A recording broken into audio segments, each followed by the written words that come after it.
సంపద ఎప్పుడు వస్తుందో చెప్పాడు. లక్ష్మీదేవికి స్నేహితురాళ్ళు ఎవరంటే శాంతి, తృప్తి, ధైర్యం, మంచి బుద్ధి. అంటే ఈ 4 ఉంటేనే లక్ష్మీదేవి ఉంటుంది అని. అంటే లక్ష్మీదేవి ఉండాలంటే మైత్రి 4 ఫ్రెండ్స్ ఆవిడకి. ఎవరు?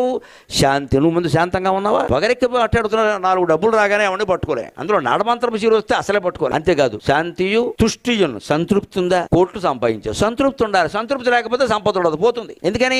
ఈ సంపద తీసుకెళ్లి షేర్లో పెడతాడు, ఈ సంపద తీసుకెళ్లి ప్యాకెట్లో పెడతాడు, ఈ సంపద తీసుకెళ్లి గుర్ర పందాల్లో పెడతాడు. మొత్తం అయిపోయింది శ్రీమద్ రామారావుడు గోవింద. ఎందుకు పెడుతున్నావు? సంతృప్తి లేదు. షేర్లు ఎందుకు కడతారండి? ఊరికే రోజు ఫోన్లు చూసుకోవడం, షేర్లో పెట్టడం. ఇక్కడ ఓ రోజు పెరిగింది, ఓ రోజు కిందింది. ఇవాళ ఆ బెట్టింగ్ పేరు మీద ఎంతమంది యువకులు ఆత్మహత్యలు చేసుకుంటున్నారండి. ఎందుకు ఈ బెట్టింగ్ ఎందుకు జరుగుతుంది? తృప్తి లేక. నీకు ఉన్నదాంతో తృప్తిగా ఉండదు కదా, పేకాడ దేనికయ్యా? ఇంకోటి ధృతి, ధైర్యం ఉందా?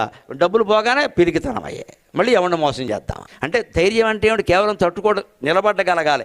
ప్రలోభాలకు లొంగకుండా నిలబడ్డమే ధైర్యం.